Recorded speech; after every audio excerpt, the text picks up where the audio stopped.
VIPs to this lecture. And just to say that for those architects in the room, there is a continuing education credit for this lecture, and each one architect in the room signed it already, so that will be available at the end of the lecture.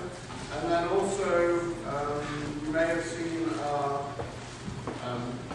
eye chart opticians test poster outside. And I just wanted to mention that the next lecture is on the 13th of October. It's an artist by the name of Dan Graham, who is very well known. And that lecture is actually being held at the Center for the Arts.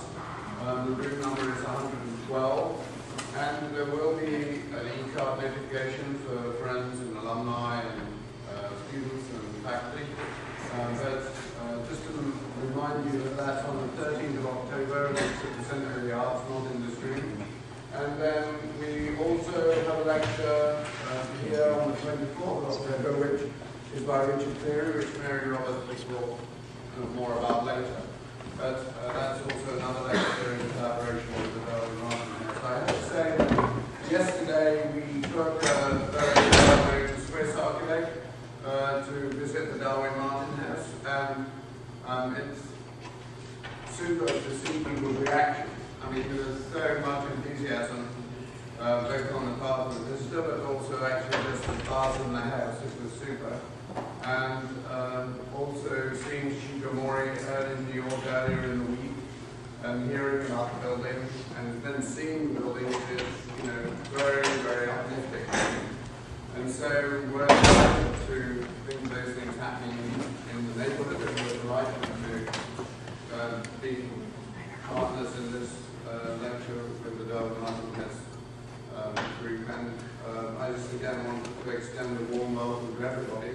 And just to say also that for those of you who come tonight to a lecture in this room for the first time, I hope you'll feel free to come to any of the lectures. We have very distinguished international architects and planners coming from South America, coming from California, and so on and so forth. And our goal really is to make those lectures obviously central in the program, but we also want to think about the school as being a center for design and a center for architecture.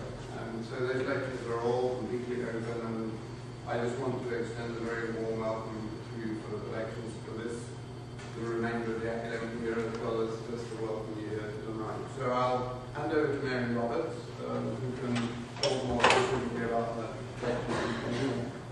Thank you, Brian.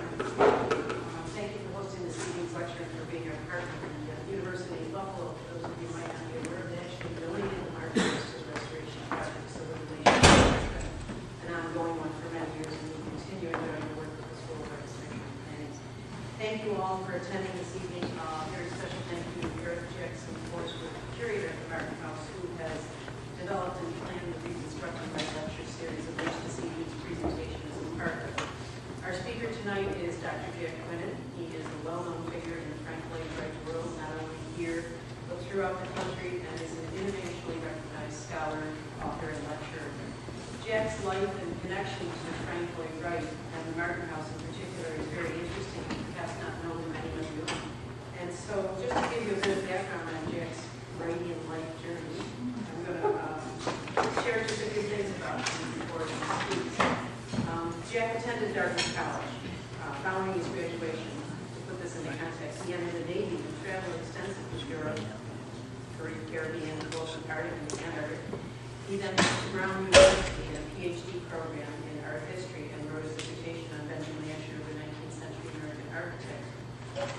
And following that, he taught for 3 years at the University of Rhode Island before taking a course at the University of Buffalo in 1975.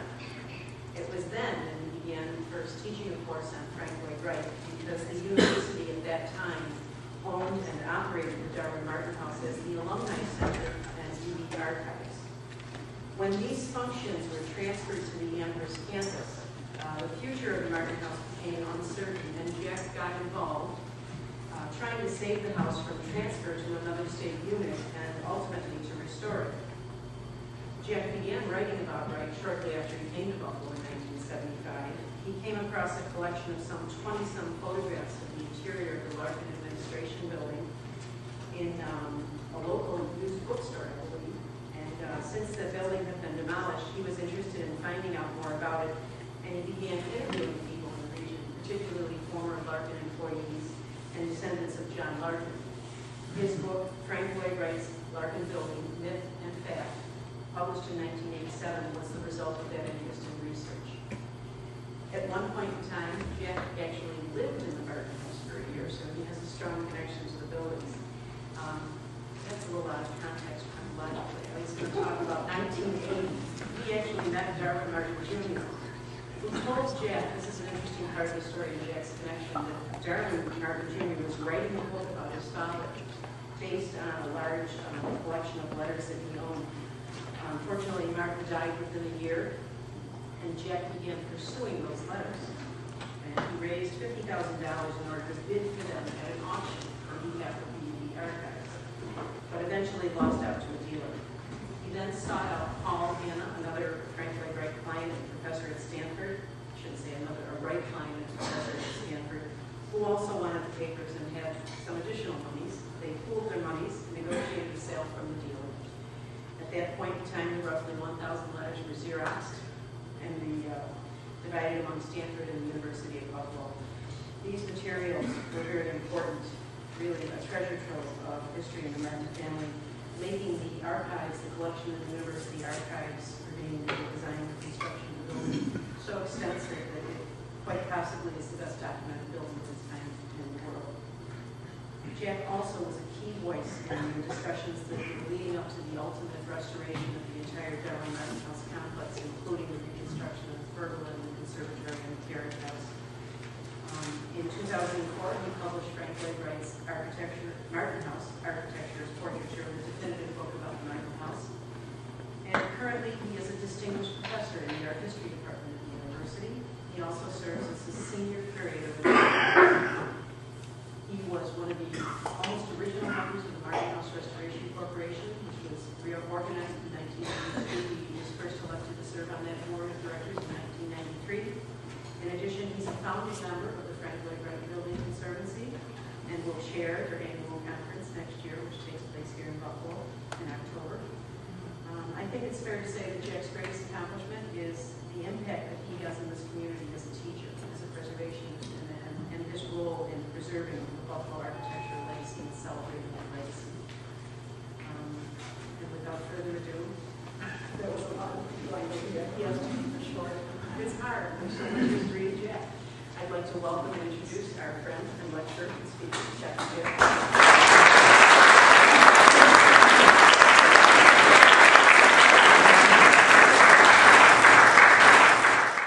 Scary when somebody knows more about you than you do. Where'd you get all that, Mary? Where'd you get all that information? Well, before I start, I know largely this group is Martin House related, but I know there are also a number of people here from the School of Architecture, and I know that it isn't customary to dedicate a lecture at UB to someone, but I want to do that for Hadass Steiner and her partner Paula and their new baby.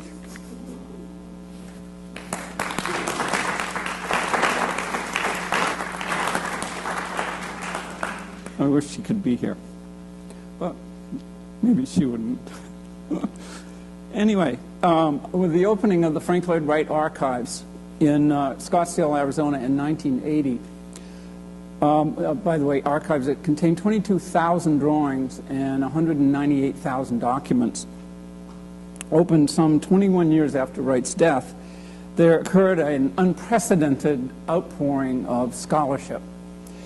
It culminated, I think, with the Frank Lloyd Wright Architect Show at the Museum of Modern Art in 1994 in New York, and also in Neil Levine's book, The Architecture of Frank Lloyd Wright of 1996, followed by Robert McCarter's Frank Lloyd Wright in 1999.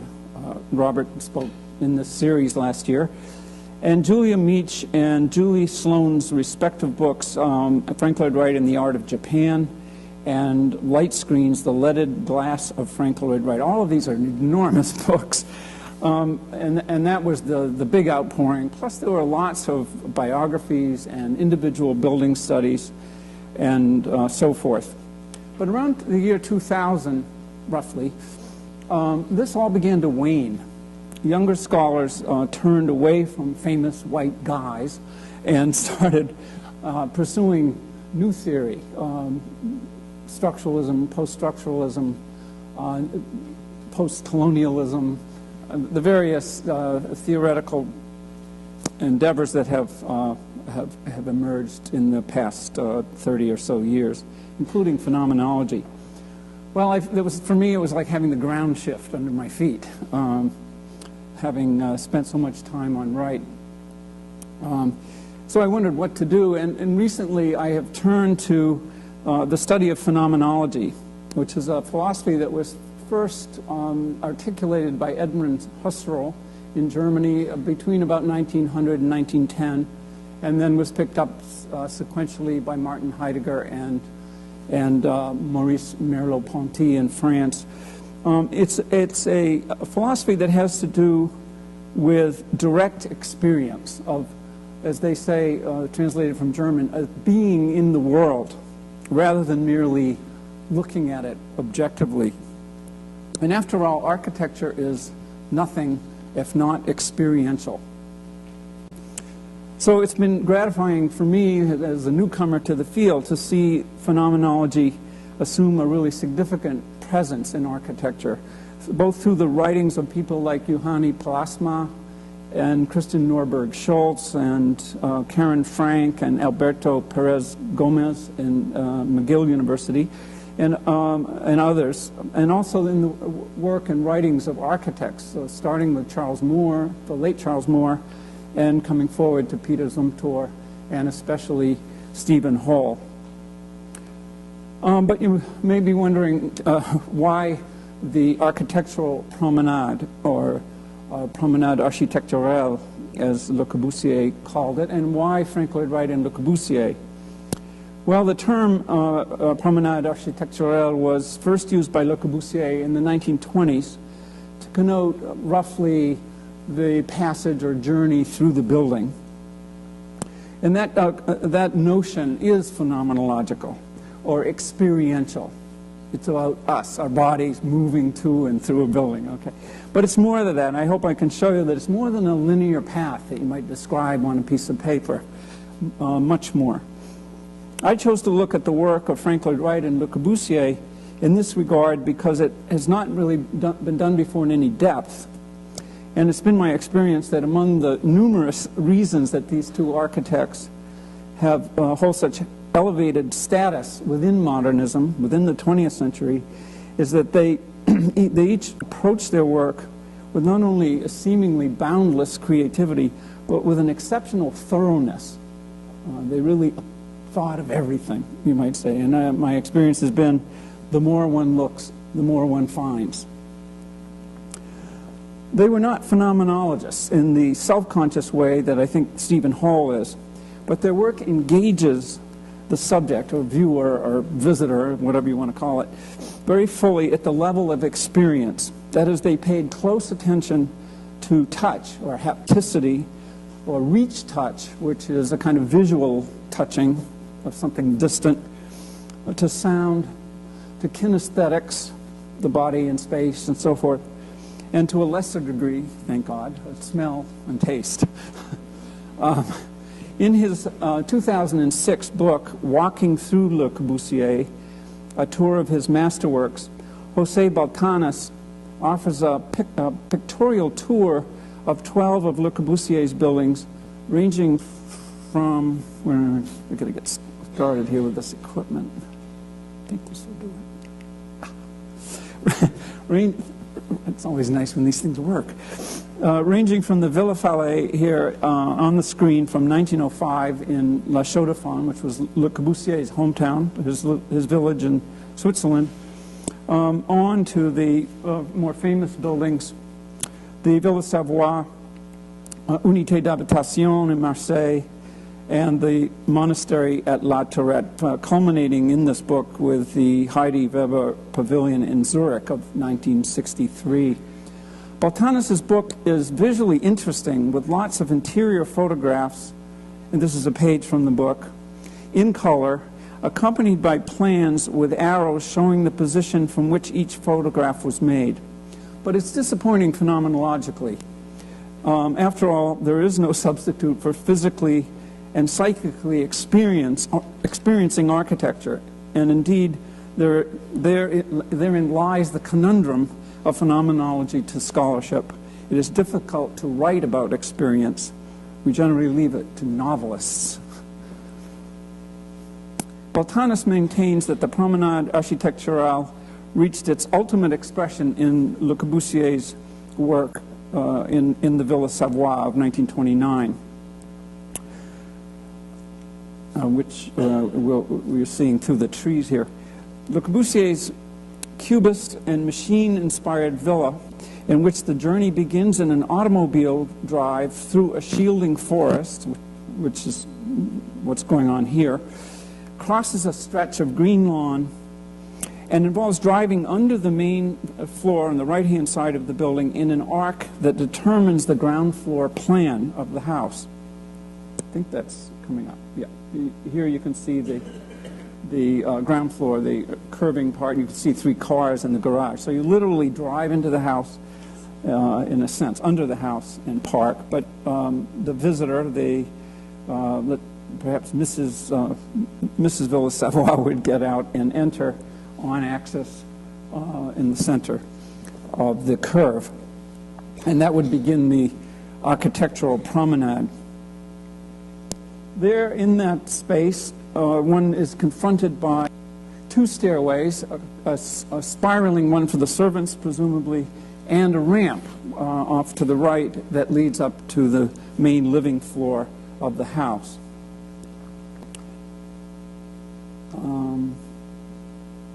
The Villa Savoye is generally understood and interpreted in terms of the machine-like ship images that occur. There's diagrammatic views of the house and the path promenade. But to the machine, the house is generally interpreted in terms of machine-like ship references, such as you see here. This is the Villa Savoye on the left, and obviously a ship with a gangway on the right. And these kinds of images and interpretations are reinforced by Le Corbusier's own manifesto vers une architecture, or towards a new architecture, which you see in the original cover here, and some interior plates, where he's promoting a modern architecture based on the new inventions of steamships and planes and whatnot. And also, of course, his famous statement, "The house is a machine for living in," certainly enhances that popular notion of or interpretation of the Villa Savoye. Little attention in discussions of the villa has been paid to Le Corbusier's interest in and enthusiasm for Arab culture. Le Corbusier first encountered the Muslim world in his voyage to the Orient in 1910, when he was 23 years old, when he visited, toured, sketched, and eventually wrote about Istanbul. Here we are. This is a map of the voyage, actually a foot voyage. Istanbul, Bursa, Adrianople, and Rodosto, all in northeastern Turkey. A taste, you might say, of the Arab world. Then back to La Chaux-de-Fonds, his home, and in 1917 he moves to Paris permanently for the rest of his career. It's virtually certain, I feel, that once he got to Paris, he would have begun to develop a growing awareness of Algeria, the North African country that France had colonized in, I'm a little behind here, had colonized in 1832, and which subsequently became a source of fascination and reverie for French artists and writers throughout the 19th and into the 20th century. This is a Renoir based in Algiers, and perhaps better known as Eugène Delacroix's Femme d'Alger painting.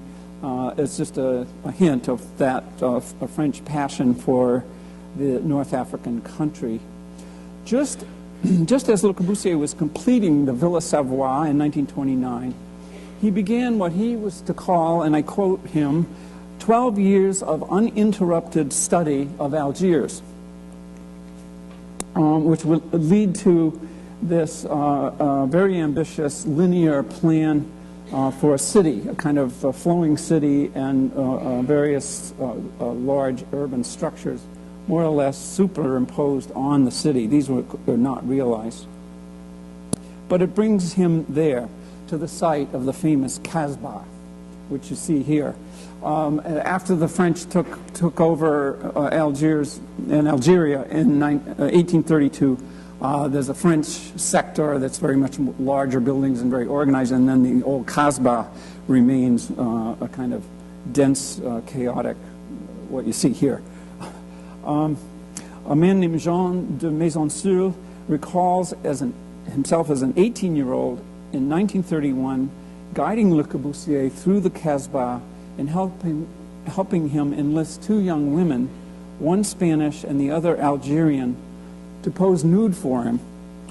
This was the beginning of a prolonged project for a monumental figural composition. I only have an awful little image of it that you see here, that preoccupied him for the rest of his life. I mention this because he called it Femme de la Casbah, which is an homage to Delacroix's Femme d'Alger. So I'm trying to connect that notion of the interest in Algeria, probably going well back into his early experience in Paris. Le Corbusier wrote this, and I quote, "Arab architecture provides us with a valuable lesson. It is appreciated more on the move, on foot, by walking and moving around. One can see how the architect's ordering devices unfurl.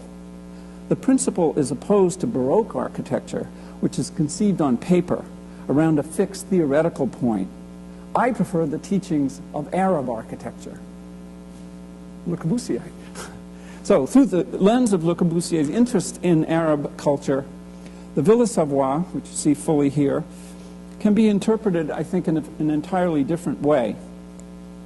Insight into the nature of North African Arab culture, and I'm kind of sliding over to Egypt here, can be found in the writings of the Egyptian architect Hassan Fathi, who was charged with creating the town of New Gourna, which you see here, his plan for New Gourna, for the displaced people of Old Gourna in Egypt. They were tomb robbers, and the government wanted to get them away from the tombs. So Fathi was charged with making this town. But I bring it up here because his description of this community, old or new, is as follows, informative. The original city of Gourna, 7,000 people, was, and I quote, "a complex network of blood and marital relations. This, together with their customs and taboos, their friendships and their disputes, a social organization delicately balanced, intimately integrated into the topography, to every wall and beam of the village." Fathi found the village to be divided into 5 tribes within 4 district zones on the hillside, with every tribe specifically separated into badanas, or family groupings, each led by a patriarch. Something like Afghanistan. For the New Gourna plan, he divided the city into 4 quarters, each one for the for one of the main tribal groupings. The broad streets were for major traffic routes. The streets among the badanas were made deliberately narrow, 6 meters, to provide shade and a feeling of intimacy, and included many corners and bends so as to discourage strangers from entering. I think it's fair here to assume that the density and complexity and nature of Algiers stem from similar social customs and practices. What then would Le Corbusier have encountered in the Casbah and how it might it be reflected in the Villa Savoye? Well, first, Arab dwellings in much of North Africa tend to be courtyard houses. Here's one on the left with the Villa Savoye on the right. That is, courtyard houses closed off from the street and 2 or 3 stories tall. They're zoned in such a way that the principal social spaces are the sites of gatherings of men. Women were expected to stay out of sight on such occasions. In fact, women did not have the freedom to walk in the streets. Well, here, I didn't anticipate this, but here's several plans of one Arab house on the left and the main floor plan of the, I hope this works. Oh.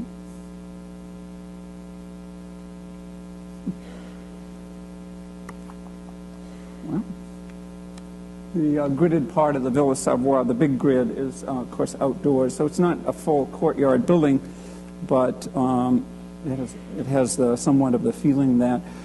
But on to the fact that, of course, women in the Muslim culture are covered when they're, heavily covered when they're outside.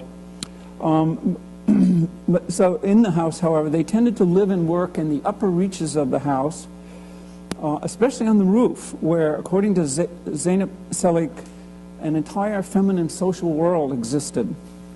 Here's a random shot I picked off the web, but it gives you maybe a little bit of a feeling of how women could move about and socialize without ever going down onto the street.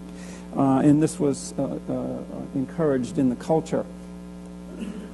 It was customary in this culture, in these houses, to have a water pool or fountain. I'm loading the case here with the Alhambra, but in the Court of the Lions, you can see a bubbler in the center. Maybe this pointer will work. It's a good idea to find out how to do this. So this is a courtyard in an Arab house, and this is the Q-U apostrophe A, Q-A apostrophe A, Ka'a, I think it's pronounced. A main social room, and a malkaf here at the top, a wind catch, with a pool of water below it, right there, so that the water was something you heard in the house. You could dip your hands, you could wash in it, I guess, and at the same time it helped with the wind from the malkaf to cool the house. So it was a very important feature in Arab life, in all Arab houses. Beyond the walls of the house, the streets were narrow and labyrinthine, as you see here on the right on my screen. What I can convey, however, are the smells and colors and sounds of the Kasbah, particularly the mezouane calling people to prayer 5 times a day, which is characteristic of the culture. Except for its whiteness, the Villa Savoye does not much resemble the houses of the Kasbah. It's Cartesian, it's gridded, it employs modern materials and cubist ideas. Upon entering the ground floor hallway, one finds, however, a water basin, here's 2 views of it, in the space between the stairs and the ramp, just as in an Arab house. In ascending the ramp, Le Corbusier brings you into and through a realm of sculptured forms that are familiar as the formal presences of the projecting bays or balconies of the Kasbah. The court is within the main floor of the Villa Savoye. You have the narrowness. No. Not that.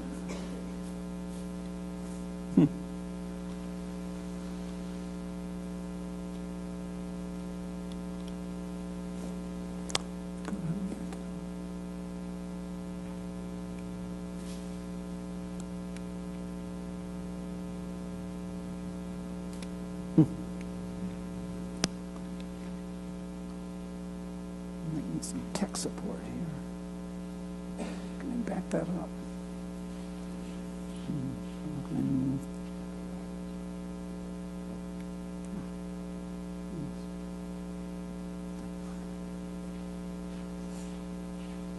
Well, I'm lost.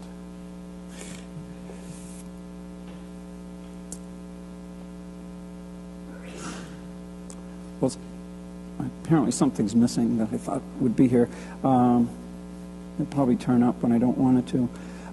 At any rate, the narrowness of the upper floor quarters in the Villa Savoye is somewhat reminiscent of the streets of the Kasbah. It's a stretch, I know. And you could also say that the whiteness and the isolation of the Villa Savoye upon its Pilotis has some of the exclusionary feeling of an Arab house. Such speculations, however, do not help us to understand what Le Corbusier meant by Arab, and I quote him again, Arab architecture's valuable lesson. It is appreciated on the move, on foot, by walking and moving around. That's how one can see the architecture's ordering devices unfurl. Here are two specifically experiential differences between Arab and Western culture. The costumes, I think, are important. First of all, the characteristics of Arab dress, the burnous that you see on the left, is a long, loose-fitting, robe-like garment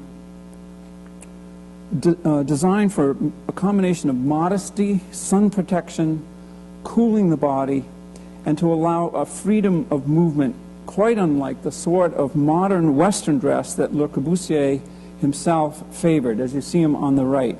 Close-fitting, apparently even perhaps tailored to his body, revealing his body. He liked to say, "Je suis un type boxeur." I'm kind of a boxer. I mean, so the pictures in him skipping rope in some of his drawings, or some figures. He believed in working out, in short. And if you look closely, you can see that his hair is slicked back in the 1920s fashion. So there's a huge difference here, which I think is associatable with the other feature, the ramp. The ramp, which has, I think, its deepest history in the Arab world. That is, in the ziggurats of Ur and Warqa and Khafajeh in Iraq, from the second millennium BCE, and the ramps that were used to build the pyramids in Egypt.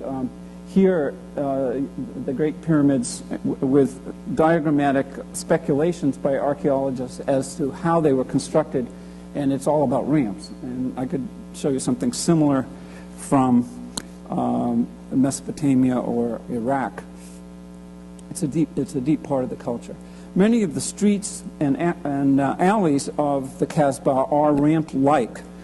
Ramps represent a different kinesthetic experience from that of Western stairs, or let's just say stairs. Now that they have to conform to civic codes, stairs provide a regular, incessant rhythm, step up, step up, whereas a ramp offers more freedom, less certainty, more variability to the moving body.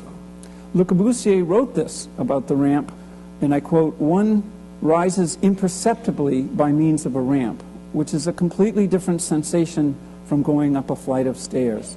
A staircase separates one floor from another. A ramp connects." Le Corbusier clearly loved the ramp and used it throughout his career, even to the Carpenter Center at Harvard in the 1960s. But at the Villa Savoye, the ramp is the central feature of the house. It makes the house by slicing through and uniting each one of its very different levels.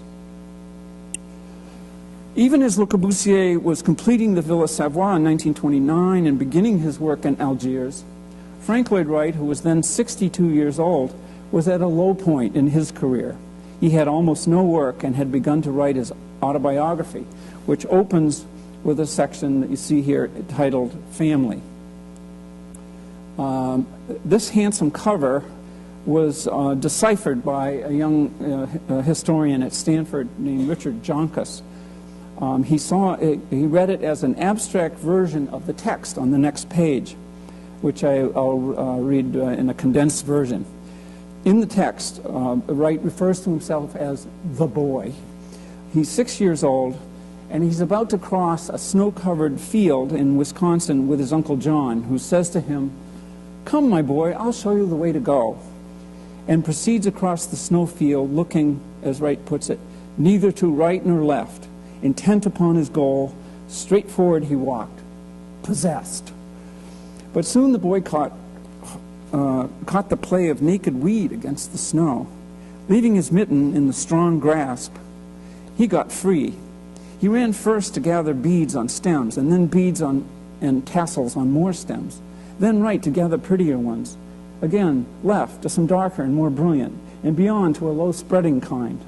And on it goes. Little Frank's excitement at what he had found is crushed when his Uncle John looks down at him sternly and points to the tracks in the snow, if you will, as an object lesson, the value of the straight and narrow.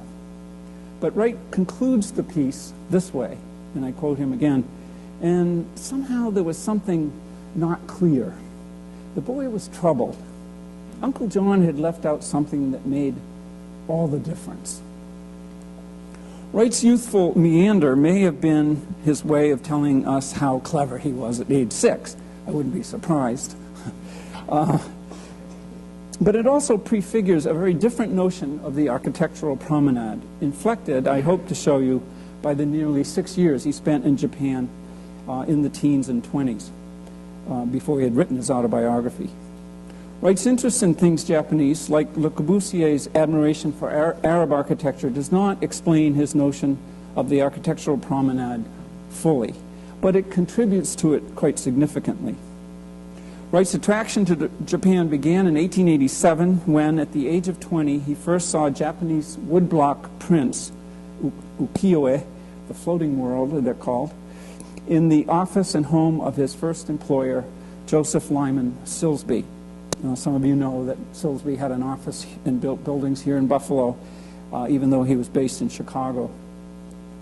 Prints were also displayed in the Ho-O-Den, which you see here, the Japanese pavilion in the World's Columbian Exposition in Chicago of 1893, not far from where Wright was working on Adler and Sullivan's transportation building. I've marked the transportation building in green and the Ho-O-Den in red. By this time, that is in the late 1800s, aspects of Japanese culture were permeating Europe. We all know of James McNeill Whistler, Manet, Van Gogh, painting them, or being inspired by them. And in the United States, there was a small group of wealthy people in Chicago, Boston, and New York, people named Gookin, Buckingham, Fenollosa, and the artist Arthur Wesley Dow, who were beginning to collect prints. Stimulated by the striking design qualities of the prints, in 1905, Wright and his wife Catherine, accompanied by clients Mr. and Mrs. Ward Willets, traveled to Japan in February 1905 for 3 months. That the Wrights would leave their 6 children with Wright's mother, and Wright would abandon any direct supervision of the Larkin Administration Building and the Martin House complex, neither of which was completed for 2 more years, and at least 8 other commissions, is a testament to the power of attraction of Japan for him. Moreover, by today's standards, it was an arduous undertaking. A week-long train trip from Chicago to Vancouver, a 2-week voyage by ship from Vancouver to Yokohama, a short train ride to Tokyo, all preliminary to 2 months traveling in Japan, and then the return trip. None of them spoke Japanese, and it was a completely foreign culture. Evidences of the trip are slim. A few postcards, hotel reservations, and passing references to it in Wright's subsequent writings. We know that both Wright and his wife Catherine gave public presentations about their trip in Oak Park, where they lived, after their return, but we have no idea what they said. It's just in the newspaper. No text survives. Wright, an inveterate shaper of his own myth, later commented that he made the trip in order to collect Japanese prints. He dismissed any influence from Japanese architecture, saying it merely reconfirmed what he'd already done. That's our guy. However, in 1980, Wright's youngest son, Robert, donated 55 photographs from the 1905 trip to the Frank Lloyd Wright home and studio in Oak Park near Chicago. 40 of these were photographs taken by Wright himself. 15 are waterfall photographs that they may have purchased at Nikko in the mountains. From these photographs, Masami Tanagawa, a Wright scholar in Japan, has been able to reconstruct the journey, the Wright's journey, by identifying the sites in the photographs. This is Tanagawa's map. I think that is pretty much self-explanatory. The trip up to Nikko would have been a kind of spur. The main trip was from Tokyo down to Takamatsu, and much of that was by train, by the way. The photographs include some prominent historical temples, shrines, and palaces. I think I put this one in. This is a Wright photo. Lost my place. Temples, there are gardens, and a few of the photographs seem to very consciously emulate woodblock prints by Hiroshige. Ando Hiroshige is considered one of the very great printmakers. So here, if you look back and forth, I think you can get the idea pretty quickly that Wright knew this print. He eventually wrote a book on the Japanese print. He collected and owned this print at various times in various states. But you can see the lantern and the distant, it's all there. And another one, I think, the photograph taken somewhere in Japan on the road by Wright on the left, and a Hiroshige print on the right of, I guess, what we would call peasant people ambling along the journey, something important there.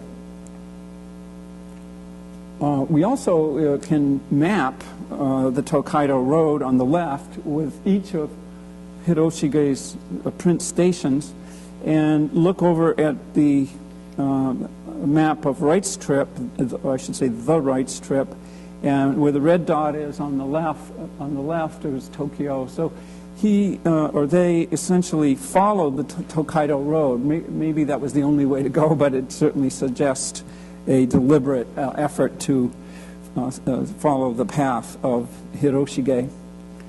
But the real question is, what did Wright see and absorb from his 2-month experience in Japan? Other than the photographs, we have nothing. So I'm kind of using that blank to interpolate, I hope in a convincing way. Japan was forcibly opened to the West by Admiral Perry in 1853 and began to modernize during the Meiji Restoration, the restoration of the emperor in the 1860s. But the old ways were strong, and in 1905, when Wright was there, it was a far cry from the Japan of today, I'm sure. Tokyo appears modern. Here's a 1905 photograph. It appears modern there, of course. Lots of wires. But villages certainly look as medieval as they could in other parts of the islands. Did the Wrights have a guide? Did they have an interpreter? Did they see a no play or a kabuki theater? Did they have any contacts in Japan?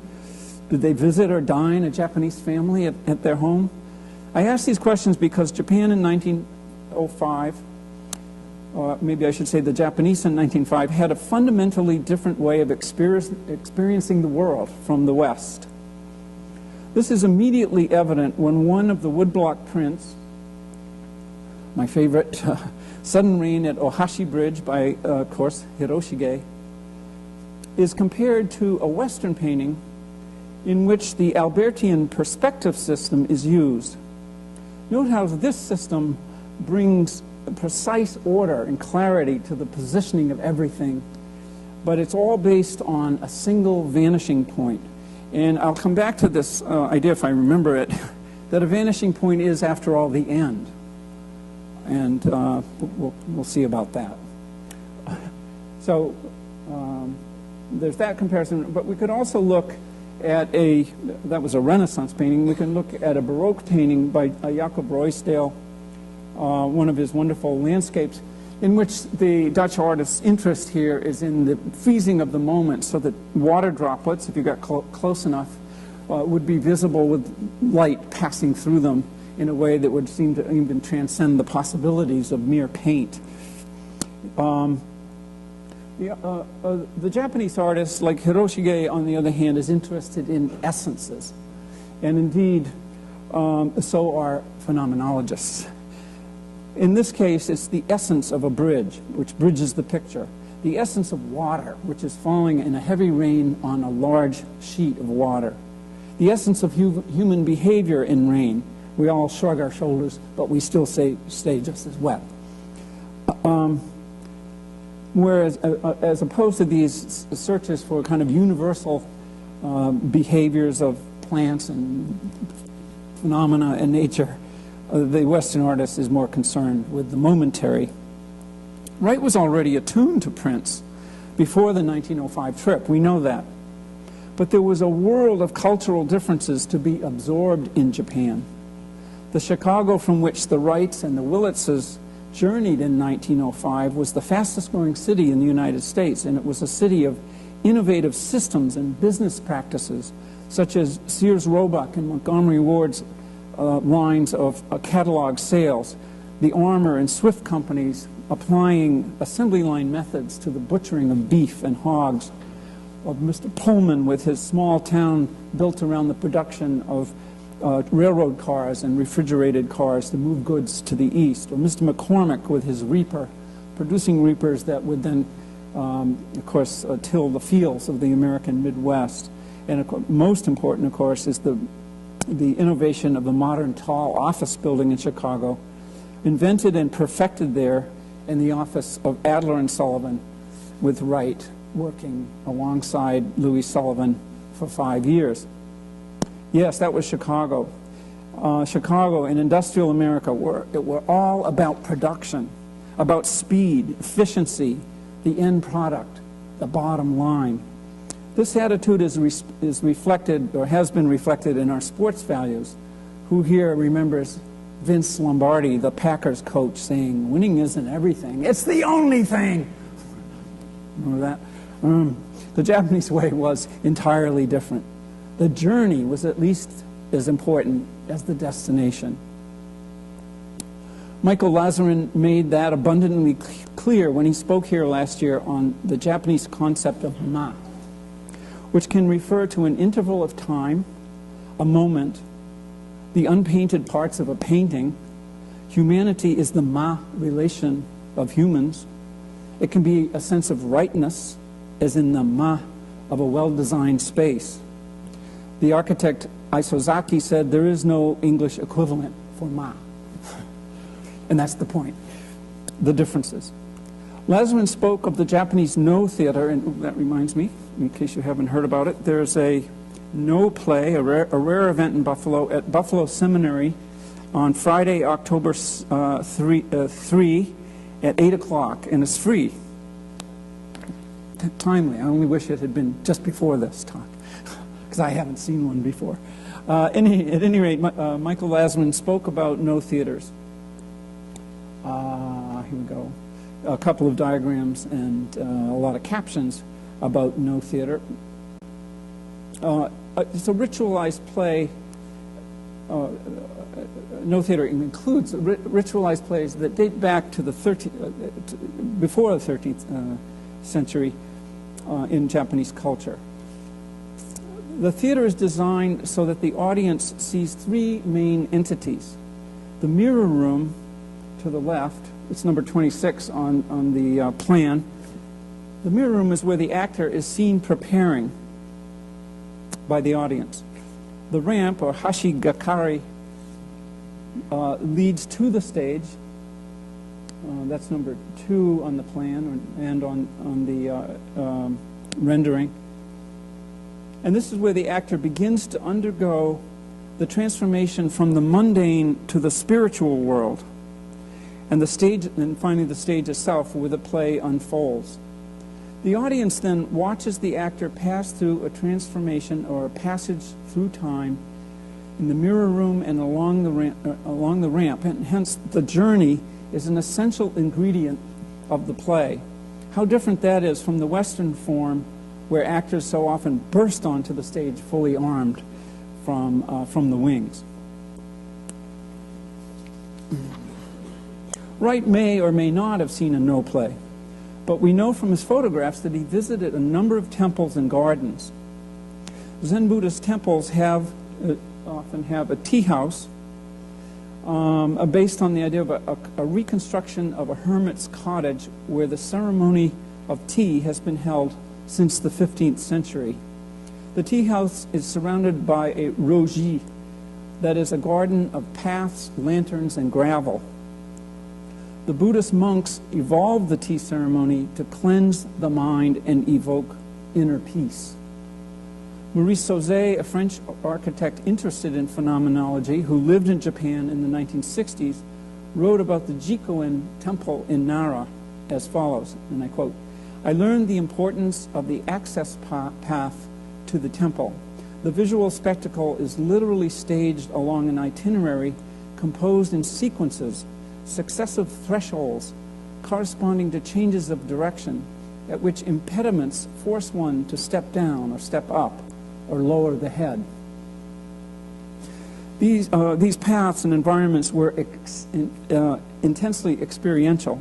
Your entire body and mind were engaged in the events of the journey. The arare, A-R-A-R-E, the arare pavements leading to the temples consist of squarish stones set in the ground in a sort of checkerboard pattern designed to slow down the person walking. And they lead to tobi-ishi, flying stones, and roji, the dewy path, where each step must be taken even more slowly and carefully. The accoutrements of the garden were symbolic. Sand represented the sea, stones stood for heaven, earth. The stones stood for heaven, earth, man, family. Waterfalls presented a unique sound and represented the body of Akala, a Buddhist deity. Islands and bridges were always present. Sauzet, the French guy, diagrammed the entrance sequence to the Jikoin temple at Nara, and I was able to find his diagram. In the lower left is the entrance sequence, but I was able to find a whole sequence on the web. It's a little ironic here to be showing you something quickly that should be seen slowly with the whole self. But you can see the arare stones on the hedge on the right. I want to call your attention to the way that tree projects out, seems to extend itself out of the hedge and shades part of the path. Then we come to the first gate. You notice you have to step up, and then you have to walk a ways on rather uncomfortable stones. No heels, ladies. And then more stepping up. These gates, then here's, you see shifting paths to the second gate. The gates then are like markers along the way, but everything is a marker. Everything is to be looked at and thought about, and slowly as one moves through the space. The back of the second gate, and then a detail of symbolic stones and lush, round, carefully trimmed hedges, and a destination with raked sand, great drawing room with its shaded porches around, and the view from there could be very relaxed there. And finally, the tea ceremony room with the tokonoma at the left, characterized by a niche and a untreated piece of structural wood on the right to set it off. This is deliberately simple and given to kind of peaceful meditation. Wright took a photograph in several photographs in 1905 that suggest interest in and awareness of the importance of the Zen journey in his thinking. This photograph by Wright Let's see, make sure I get it right. The pointed stone, which you see just to the right of the center line, a little pointed stone, is a religious object where people prayed for safety for travelers. But I think the photograph is really quite special. The nature of the trees, the twisting quality of the trees, the winding quality of the street, the path, I should say, it all comes together rather beautifully. The other right photograph or photographs is this one, taken, Tanagawa was able to identify this as the garden at Korakuen in Okayama. And while Wright was shooting, I think he was using a view camera in those days, a child has darted into the range of the camera, and his mother or her mother is obviously pulling her away. Look at the tilted tree for a moment in the water, and you can see that Wright moved 10 or 15 feet to the left across the water from the child, perhaps, and retook the shot. It's the only one he did twice, and maybe he was annoyed, but he did, in this shot, capture that interesting bridge, which zigzags across the body of water in just the way you might expect. The little 6-year-old Frank Lloyd Wright could have designed that bridge. Anyway, the question then is, how do the lessons of Japan, as we can intuit them, affect Wright's notion of the architectural promenade? It isn't easy to say, because it's clear that before he went to Japan, Wright was already concerned with the way that his houses were confronted, understood, approached, and entered. In short, a notion of the architectural promenade was already there in his mind. To some extent, the open, somewhat skeletal nature of the prairie houses demanded certain measures for privacy. The deep-set location here of the Ward Willets house, this is the house of the people that accompanied the Wrights to Japan, a screen of trees across the yard, art glass windows, cheek wall barriers pulled out from the house, and obscure main entries, either locked in shadow or hidden behind urns, as we have the case at the Martin House. All of these things were a part and parcel of opening the Prairie House up to the surrounding landscape. I also like to think that Wright wanted the visitor to try to grasp the house as a whole, rather as a totality, rather than to rush headlong toward a prominent main door, such as you would in this colonial Wentworth house in New Hampshire. No question where you go in there. I picked as a prime site for the architectural promenade in Wright's work his home in the desert at Taliesin West near Scottsdale, Arizona, where he had unlimited space and resources with which to operate, albeit in a wildly different context from that of Japan.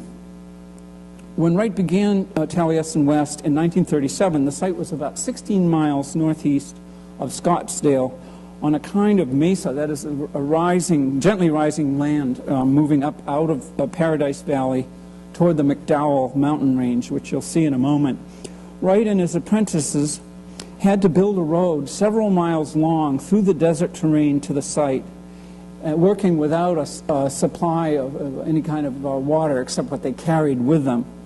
Mrs. Wright wrote to Mrs. Martin, and we have the letter in the archives here, about what the mosquitoes, the tarantulas, the Gila monsters, the rattlesnakes, and assorted other beastly things, to say nothing of the heat at night, was driving her just about out of her mind. But nevertheless, they persisted, and the road was completed. Thus, as at Le Corbusier's Villa Savoie, the procession, the architectural procession begins in an automobile, although it's all changed today. But the ride was longer, bumpier, hot and dusty. Wright oriented the buildings roughly, maybe we should get them, roughly northwest by southeast, so that as you approach the site, the road turns from the southeast to the northwest, and Taliesin West becomes a kind of tableau against the McDowell Range. The range isn't evident here. What you're seeing, the bluish site is pretty obvious, but all those lines are washes in the desert. That is, they're dry most of the time, but when there's a heavy rain, you get one of these flash floods running through the wash. And there's a particular, I wish I could point here, but it's important. There's a major wash here that Taliesin West goes right to, and these are lesser ones over here. But what's important in terms of this discussion is the access road coming off Shea Road. The long dirt road is here, and right very carefully winds it around, avoiding the wash, winds it around, and then brings you across the front of Taliesin West, which is higher. It's up, the land is rising, so you see it as a kind of tableau, which I'll show you in a moment. But a key point is right here where the road divides for those going and those coming back. And lost my place. Oh yeah. This photograph, this early aerial photograph, eliminates all that I showed you. It's closer to the house, so we can't do that. So here's Taliesin West. This is called Maricopa Hill. This is Thompson Peak, and these are the McDowell Range back here, and you just have to take my word for it that the land is rising gradually. A car, and so I know some of you have done this, probably a lot of you, a car even today drives over to a parking lot area here, and right there, right erected or had erected the, hold that, I'm wrong. At least I forgot this. This is the division in the road with a natural stele or stone, found stone, erected on axis with a Thompson Peak. And if you run a line from the stele to Thompson Peak, it goes right through the breezeway that separates the right quarters from the working quarters at Taliesin. So everything's being thought out on a rather grander scale than the Jikoin Temple, but nevertheless, I think the ideas are here. This is the sort of panoramic view one would have approaching. And then you come to this giant marker, at least relative to everything else around, that essentially says to you, go that way. So it's tilted in order to make that happen. That slab or stele is right here, and it points you toward the entrance court across a kind of gravelly yard to the entrance. And I'm going to spend 1 second here making sure I don't mess up further. Okay. The important thing about the plan that's going to be especially significant in the unfolding of an architectural promenade is that Wright is using geometries here, plan geometries, long axis this way and crossing axis this way. These are pretty much self-explanatory, but here's the drafting room. This is pretty much where people dine and eat and cook food. And then there's a breezeway. And then the Wright's quarters are here. And on the other side is a kind of meeting room, and then various student or apprentice dwellings here. And then the wash comes by and sort of cuts everything off there. So the place is bracketed by this and the wash. These are utility spaces over here that I'm not supposed to look at, I guess. But the point that's important is that the rectilinear geometry that you find in the Martin House and most prairie houses is superimposed by a 30-60 triangle geometry that's carried from here right through the plan this way, and it activates the plan. It takes something that's rather rigid or static and suddenly, like my back, hurts. Anyway, on your way, whether you're in a car, or on foot, or on horseback, you become aware of the Arizona desert. Not just the heat, but the nastiness of it, the harshness of it. You don't walk barefoot in this in this context. And this is a slide converted into digital, which is unfortunately not sharp enough. But you can see, could be back.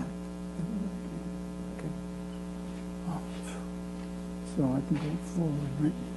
Sorry about that. Desert floor.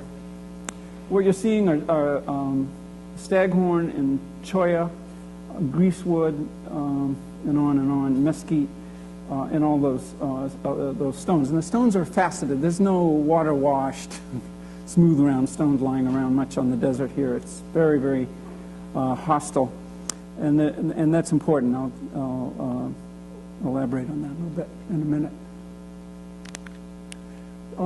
One of the things that Wright did, of course, was to mine or quarry the stones off Maricopa Peak. The sleds are still there, but rotting way up on the mountainside. He picked and had the apprentices select the facets by their flatness and their color. So, and this is a late afternoon shot. You can see, I think that's a cholla hanging over. And you can see how Wright used what he called desert masonry to contain, that is, to keep the desert out, so that on this side of the wall, today you're walking on little pea gravel, but I imagine back in the original days of Taliesin, it was a fairly rough surface, and that's important. This is worn to the eye, and you can sit on it. It's battered, so it has a kind of solidity. It looks like it's been there forever. It doesn't have anything to do with Native American building in the Southwest. There's no correspondence whatsoever to anything Anasazi or Hohokam or anything like that. It's pure Wright. And it was quite extensively imitated by other architects in their various ways. So that's, you might say, his tool. So now we're going to look at the experience of entry here at the house, at the complex. So you come across from that great big leaning stele. You come across to this point, and as you do that, you're looking beyond that cactus right down this axis here, which is a pergola, and right on out to three little peaks in the desert. They call them the monkey peaks, and they're framed by the building. So you see this. It almost looks like he might have invented it or something. So wonderful shot through there, but then everything changes, because in order to get into the plaza area, the core of this place, you go down two or three very low-rising steps. So you've gone from rough gravel here to stone here to some kind of concrete here. So there's a change you feel in your feet. And you also get off this axis. You turn this way, and then you'll have to turn that way. So it's not as simple as it looks. It's this way, this way, this way, to get, let's say, to get somewhere here. And here it is played out in plan form. Maybe I don't need to reiterate that, but you can see that long axis through the pergola, the steps, the turn, and this little building right here that is now called the office. And here is a photograph that I especially want you to see in the light of what I've been talking about. For instance, this is a Native American petroglyph. It's the sun beats on stone for 1,000,000 years, and it forms a kind of natural glaze, and you can scratch it off. And Native people have been doing that for a long time. So there are some kind of mysterious figures on this, very carefully placed there, right next to your leaving the gravel and entering. Two saguaro cacti frame that view now. One of those is new. And this post right here has a Chinese porcelain that Wright purchased somewhere in Asia, though I don't believe he ever went to China. So you're about to go down those steps, bear with me here, and you've done that. And you then have to make a right-hand turn. So your geometries have shifted from straight this way to now you're on the diagonal geometries. And that's not John McCain right there. this is Arizona, but that's not him. So the first thing that hits your eye is this long axis which goes straight out across the desert, across Paradise Valley, and you see 15 to 20 miles away the Phoenix Mountains that form the other side of Paradise Valley. So that whole path has become somewhat activated. But I'm especially interested in this wall, because as you first get here, look at how low that riser is. Those risers are. You get here and you're walking toward a wall, but the wall inflects. That is, it's almost as though this big, hoary wall goes, and you can see it right there. Had it been battered out toward you, it would be kind of offensive and not friendly, but the wall gives a little and opens itself so that you can then proceed into the plaza area. Now there's a number of shifts of level here because the land is rising. So beyond up that way, the land is higher, making for interesting kind of levels. But the sensation I had, and I think a lot of people share this, is in coming here and down those steps, you feel like you're walking into someone's living room. There's a very amazing sort of personal feeling to it. And ultimately, you have to make a choice. You either go out toward that vista, toward Phoenix, or you go around another petroglyph in the center of the plaza and proceed down toward the Monkey Peaks, under the pergola, to a destination that ultimately could be entering the Wrights' personal living spaces. Oh, here, this got out of sequence, unfortunately. But this is the way that little office wall first confronts you as you approach and enter.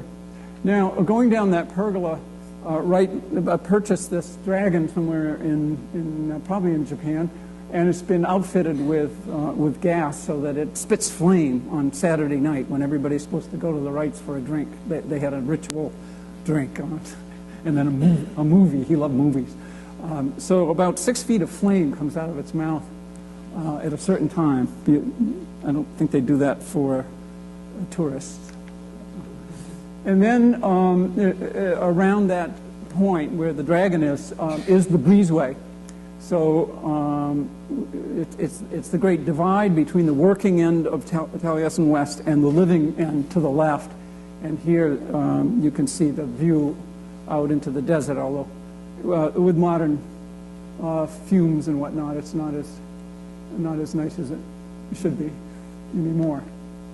And here it is looking back the other way, and you can see Thompson Peak up above, in line with that original stele. At the end of the long pergola, things have changed. After Wright died, Mrs. Wright put a wall up here, so you can't see the Monkey Peaks anymore. But I wanted you to see this because he set you up with these two axes. One that seemed to go to forever, and the other goes somewhere. And of course, ultimately, it goes to where you enter Wright's quarters. And you can see that they're deep in stone. It's very cool in there in the summer. But to terminate that, he created this pool of water, always a luxury in the desert. And beyond that, there's really originally wasn't much except that dry wash. But look at the way the path sinuously goes off. There's a bridge right there over the wash. And look at this building right here. They call it the Kiva. Look at the way it sort of seems to be stepped back as though it were eroded, but not really. Kind of Wrightian play with erosion that helps to kind of give you signals. Everywhere you go, if you think about it, there's something to look at and to ponder at Taliesin West, as in many Wright sites. So just to refresh 1 second, so we've come in and we've chosen to go along the pergola to this point. The breezeway is here, the dragon somewhere right about there, the Kiva there, and the Wrights' quarters. Very dense little rooms, very cool in the summer there, and then the big living room out here and bedrooms along there. And then back here is the apprentice area again that you've already seen. Well, okay, to conclude, this talk has been something of an architectural promenade in and of itself, or rather two parallel promenades in which we've seen two prominent 20th century architects, modernists, drawing ideas and inspiration from two very different cultural traditions, the Arab and the Japanese. I have no resounding conclusion. It's not about that. It's really not a comparison designed to demonstrate the superiority of one architect over the other. It's more about the journey, the phenomenological experience. It's about driving a car beneath the elevated white box of Villa Savoye, discovering the glass membrane, penetrating the membrane, entering and confronting two means of ascent, washing the hands, ascending the ramp into the dazzling white light that seems to transform ordinary functions or ordinary functional devices like stairs and piers and handrails into sculpture, and then exiting onto the deck to continue the ascent outdoors to the roof deck and its enigmatic window, a kind of counterpart to Wright's long view at Taliesin West out into the desert. All along the way, our eyes, standing in for our fingers, cannot but help to caress the carefully modulated shapes of the building. Arizona is more invasive and aggressive with its heat and dryness and angular stones and bristling cacti. The impulse to touch that is so strong at the Villa Savoye is more guarded in this environment. Wright is restrained, and he doesn't try to fight the desert, but instead gently shapes his compound and makes it welcoming. This is cacti. Of course, in the final analysis, we're sitting in a darkened room looking at pictures, and the true phenomenological experience can only take place at the site and in the building. So this is a call to action, what Peter Eisenman termed in a recent lecture here, a close reading. Not reading of a book, however, but of the environment, of yourself, your body, your proximities to smells and sounds. That's what it's about for me. Thank you.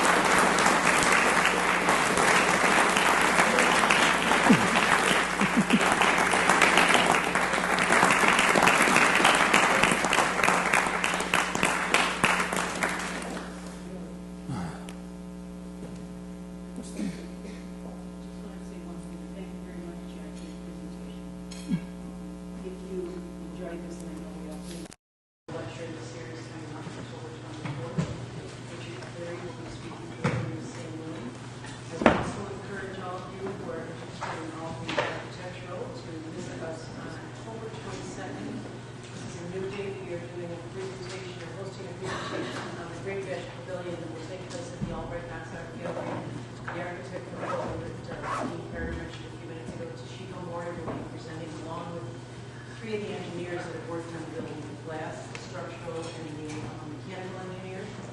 And that's open to the public, October 27th at 8 p.m. And finally, we are having a wine dinner. I'd love to get everyone here all our promotions.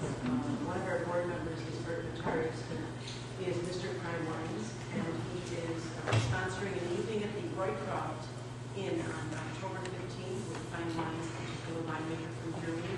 It is a very lovely evening.